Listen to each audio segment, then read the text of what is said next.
Iya, Anda kembali bersama kami di Newsroom. Saya ke Mas Dwi Sawung lagi ya, Mas Dwi Sawung. Ini kan bukan pemerintah saja yang mungkin harus mengevaluasi ataupun melihat kondisi situasi seperti ini begitu ya. Mungkin dari Walhi juga apa sebenarnya yang harus diperhatikan daripada peran warga maupun masyarakat agar tidak terjadi kondisi seperti ini? Apakah ini termasuk kesalahan dari warga juga yang mungkin tidak tertib dalam ada juga yang kesalahan lainnya? warga ya, tergantung di tempatnya di mana sebenarnya. Ada kesalahan warga, misalnya kesalahan ada beberapa titik misalnya banjirnya karena salurannya tersumbat atau banyak sampahnya. Itu karena warga ya, karena buang sampah sembarangan gitu ya, dan kemarin-kemarin tuh ngandelin petugas aja buang sampahnya sembarangan tapi biar petugas yang ngangkut gitu ya. Nah itu juga ada kayak seperti itu. Ada juga warga ataupun masyarakat yang membangun lahannya full, semuanya dibangun gitu ya. Kemudian dia salurannya langsung dialirkan ke luar gitu ya, tidak ditahan dulu lah, tidak bangun sumur resapan ataupun semacam penahan air lah supaya air hujan tuh nggak langsung mengalir ke selokan. Nah seperti itu. Ada juga yang lahannya semua dihabisin semua gitu ya, itu juga ada juga gitu ya.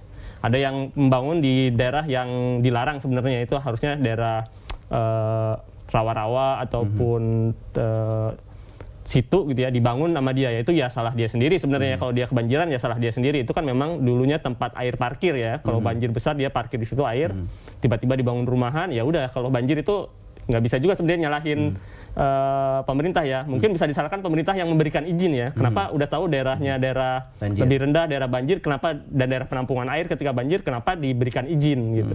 Kalau dari wahana lingkungan hidup sendiri, kira-kira wilayah-wilayah mana yang mungkin Anda lihat ini rawan nih sepertinya banjir nih begitu?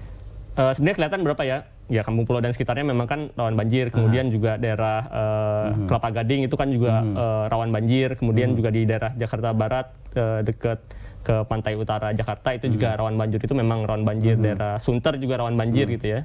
Beberapa daerah memang kelihatan rawan banjir. Kemang yang bagian ke arah barat juga itu juga daerah rawan banjir gitu.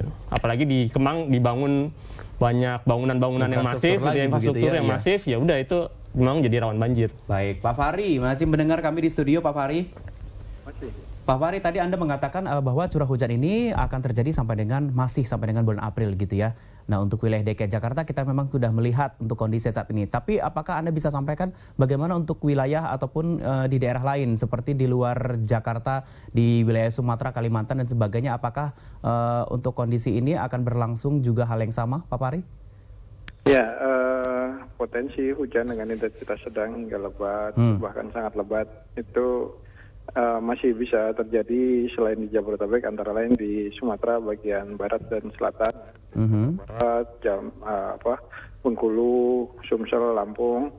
Kemudian untuk Jawa, hampir sebagian besar Jawa dari mulai Banten, Jawa Barat, Jawa Tengah, Jawa Timur, Jogja, kemudian Bali, NTB. Untuk Kalimantan itu di Kalimantan Barat, Kalimantan Utara, Kalimantan Timur. Untuk Sulawesi bagian selatan, Sulawesi Tengah, Sulawesi Tenggara, itu masih ada potensi. Baik, Pak Fahri, ini BMKG memantau adanya 2 siklon tropis yang mempengaruhi kondisi cuaca Indonesia di tanggal 24 Februari. Bisa dijelaskan maksud dari siklon tropis ini, Pak Fahri? Ya, jadi mungkin pertama kami jelaskan dulu apa itu siklon tropis ya. Jadi siklon tropis itu fenomena atmosfer yang terjadi di laut ya, tidak terjadi di darat. Mungkin kalau pernah dengar Hurricane Katrina itu ya di Amerika sana. Nah ini sama fenomenanya seperti Ferdinand. Nah, yang ini namanya Ferdinand, terjadinya di Australia, di perairan utara Australia. Ada 2, ada Tropical Cyclone Esther terbentuk di Teluk Carpentaria dan Tropical Cyclone Ferdinand. Nah, Tropical Cyclone ini punya periode hidup dari mulai tumbuh, matang, punah. Saat ini per tadi malam jam 7 malam siklon tropis Esther sudah punah, sudah mati ya. Sekarang yang masih ada Tropical Cyclone Ferdinand.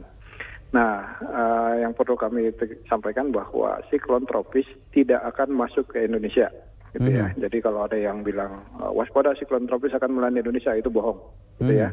Tapi dampaknya ada ya, Pak? Ya, siklon tropis tidak akan masuk ke Indonesia. Yang terjadi adalah dampak tidak langsungnya, gitu ya.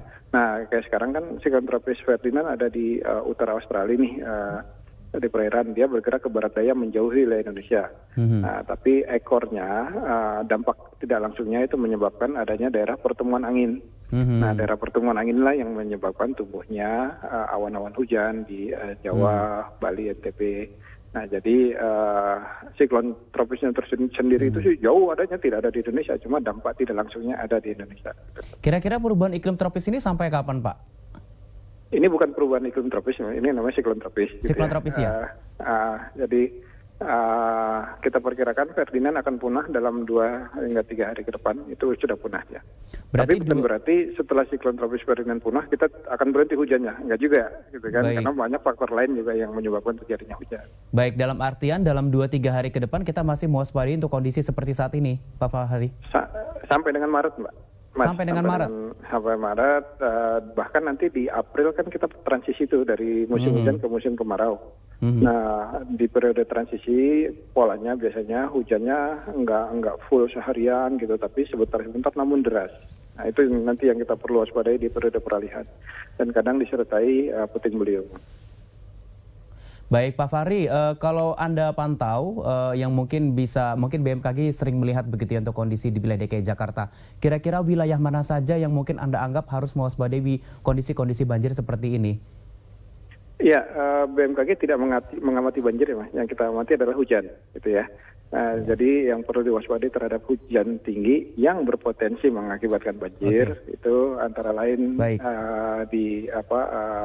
hampir sebagian besar Jabodetabek ya, baik itu di selatan, tengah, pusat, utara. Namun potensi hujan lebih tinggi dari dalam beberapa hari terakhir ini terjadi di timur dan selatan. Baik Pak Fahri, kita akan lanjutkan lagi perbincangan kita nanti usai jeda pariwara berikut satu ini. Tetap bersama kami.